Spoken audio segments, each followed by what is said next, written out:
This video will serve as a beginner's guide for instructors interested in learning how NotebookLM, an AI tool from Google, can be used in education. I'll address both its strengths and weaknesses as we go along. Additionally, I am using the free version of this tool, so I won't be demonstrating any paid features. Lastly, I should warn you that this video is a little longer than my typical videos.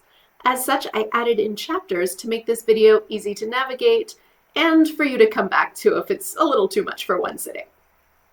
Now, we all know that providing materials in multiple formats is one of the bedrock principles of universal design for learning, and it's a cornerstone of inclusive design. But we don't always have the time or the capacity to create multiple versions of our content. NotebookLM can be a really good tool for converting your content into multiple formats for your students, within some limitations. It works by looking specifically at the sources you provide in order to construct new materials or to generate answers to students' questions. That construct new materials aspect can be really handy when you want to transform your content into a variety of types. As many of you know, I taught English as a second language, or ESL, for a very long time, and I still have access to most of my teaching materials. As such, I decided to use materials from an upper intermediate ESL grammar course for this demonstration, both because I have access to those materials and because I can tell if the AI tool gets anything incorrect or produces content that wouldn't really work for ESL students. Please keep in mind that even though I'm using ESL materials for this demonstration, you can use materials from any field in the ways that I'll demonstrate. So let's take a look. First, let's look at how to access this tool. If you've never used NotebookLM before, go to notebooklm.google and click on Try NotebookLM. You will be prompted to sign in or create an account. You do not need a Gmail address to do this. I was able to sign up using my KCC email. If you've already created an account with NotebookLM, navigate to notebooklm.google.com. Either way, once you've signed in, you're going to want to click on plus Create New Notebook. I'll show you how to create a notebook, and then we'll look at the one I made using my ESL teaching materials. You can add quite a few types of files directly into NotebookLM from this window. You can also link to websites as well as Google Drive content, and you can paste text directly into this space. I was able to add all my Word documents containing grammar worksheets and quizzes very easily. Annoyingly, NotebookLM does not accept PowerPoint files. I don't know about you, but when I was teaching, I made a lot of PowerPoint presentations, and I definitely wanted to add them here. If you find yourself in this boat, there is a workaround. Open your PowerPoint file on your computer. Select File, then Save As, and save the file as a PDF, as this is a file type that Notebook accepts. In this way, I was able to add not only quizzes and worksheets, but also my lecture presentations. Now let's take a look inside Jane's Grammar Notebook, where all this content was added. On the left side of the screen, you can see all of my sources. These are all my personal materials from my course. These are the items that Notebook will pull from to create different types of materials for the students. To create different types of content within NotebookLM, you will use the Studio section on the right side of the screen. Here, NotebookLM can create audio files, videos, infographics, slide decks, and more based on the materials you provided. However, you should always review the content the AI produces before sharing it with your students. Even though it is pulling information specifically from the content you provide, there is always a chance that the AI could interpret things incorrectly. Let's take a look at how this works. First, select a source or sources from the column on the left that you'd like the AI to pull from. For example, since I've loaded an entire semester's worth of resources here, I might want to create material specific to Unit 1. In that case, I would select Quiz 1 and Unit 1 from the Sources column before giving instructions in the studio. However, if I wanted to create review material covering the entire term, I would check the Select All Sources box.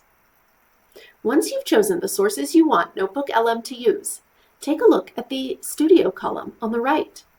Some of these tools have more options than others.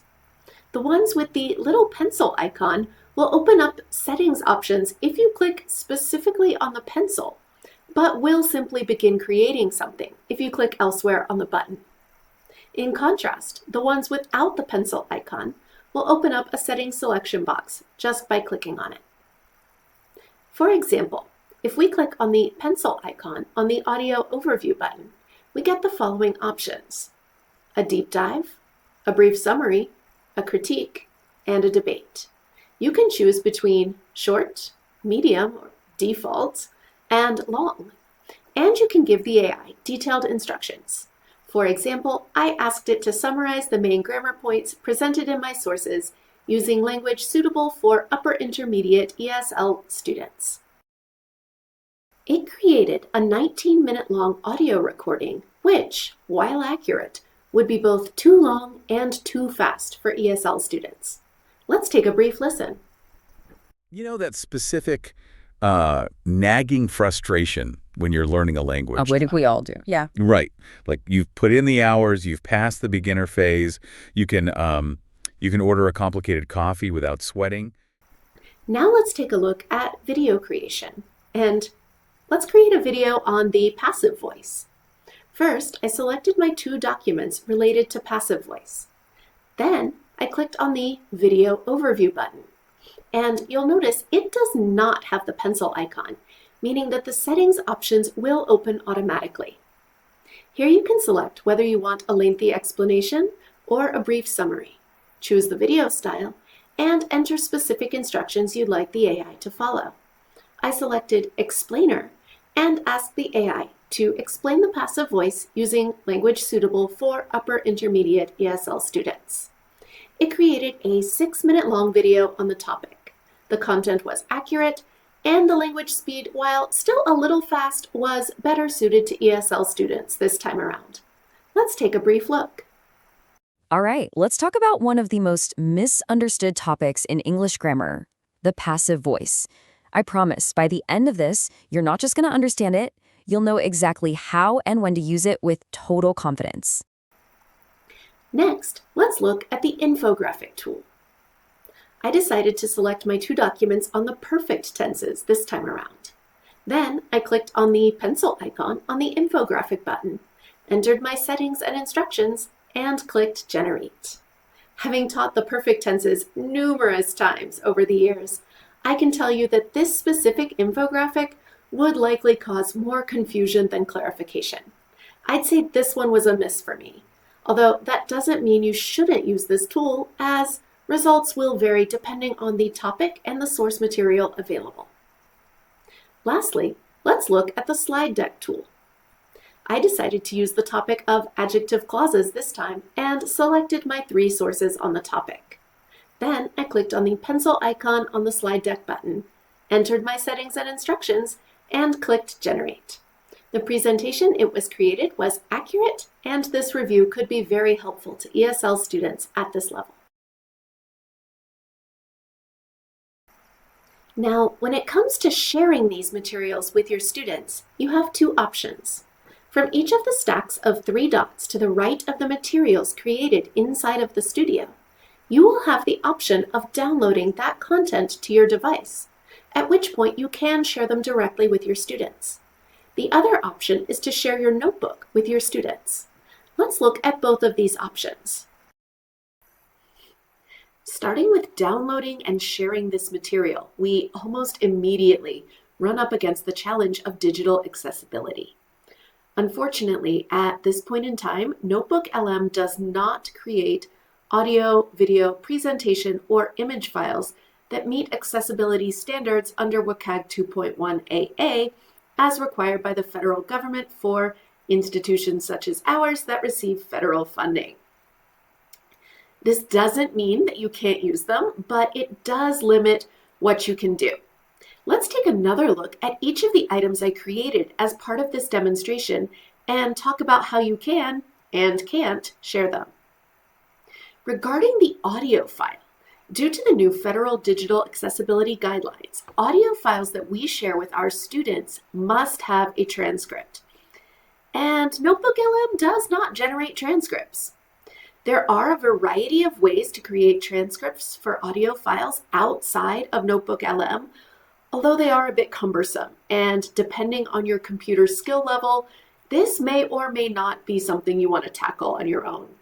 If you're interested in learning how to create a transcript of an audio file or would like my help doing so, please reach out to the CTL at ctlsupport@klamathcc.edu, and I'll absolutely help you out.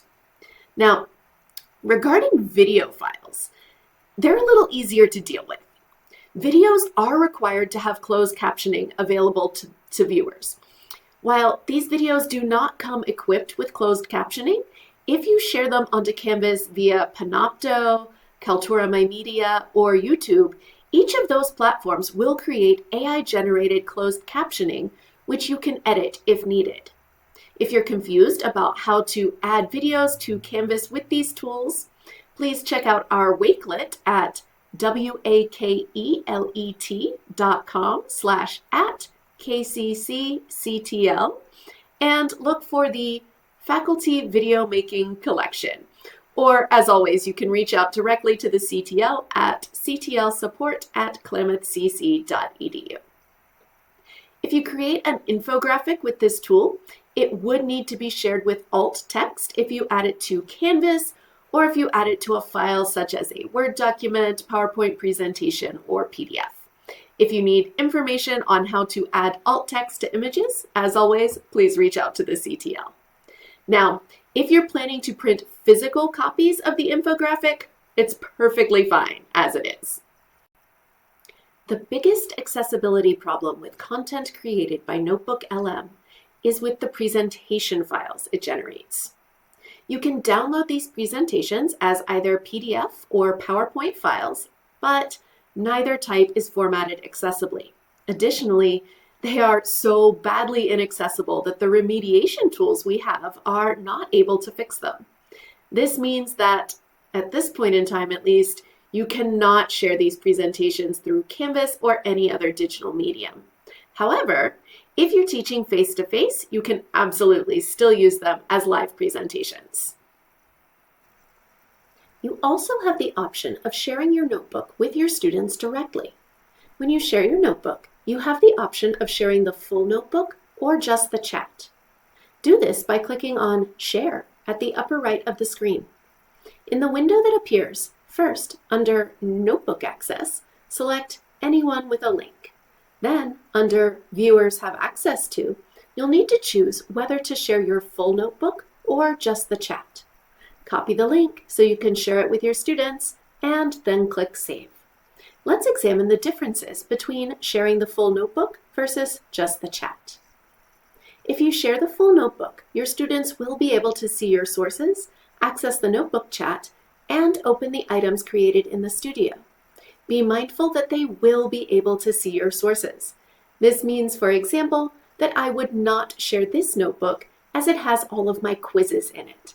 Instead, I would share one that only contains my presentations. Now, let's go back to the issue of accessibility. The lines here get a little blurry regarding inaccessible content when it is shared on a third-party platform. This is especially true if the content is not required material, but is being provided as an extra resource.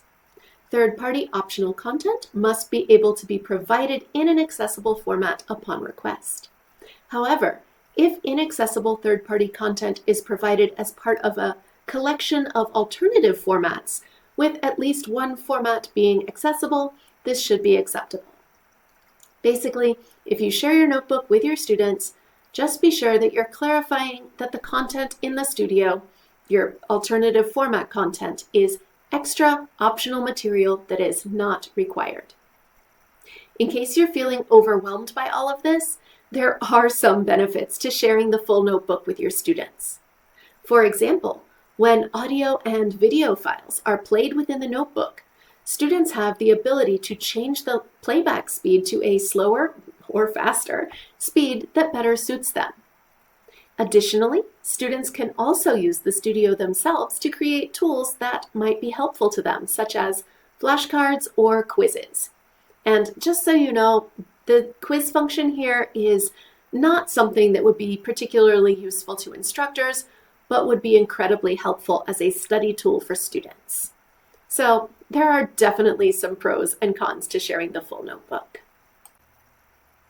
Now let's take a look at the NotebookLM Chatbot located in the center of the screen. It's similar to any of the other chatbots that you may be familiar with, such as Copilot or ChatGPT. The difference is that this chatbot uses your materials to answer questions, as opposed to pulling from a broad general knowledge base. Whether you share your full notebook or just the chat, this is something your students would have access to, and it is digitally accessible, so no worries there.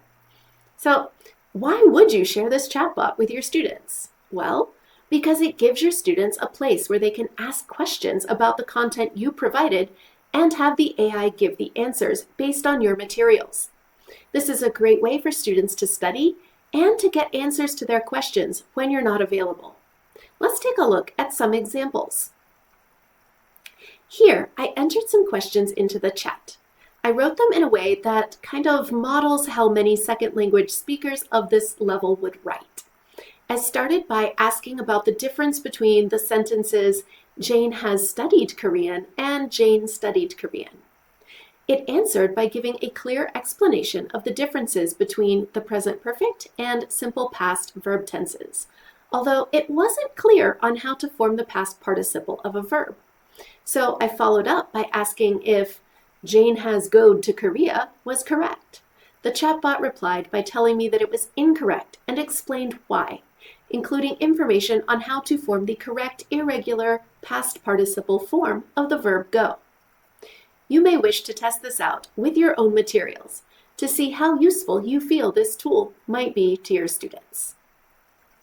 I know this video was extremely long. Thank you so much for sticking with me until the end. If you have any questions about how NotebookLM can be put to use for teaching purposes, please reach out to the CTL at ctlsupport@clementcc.edu, by phone at 541-880-2374, or just stop by Building 3, Room 350, and we'll be happy to help you out.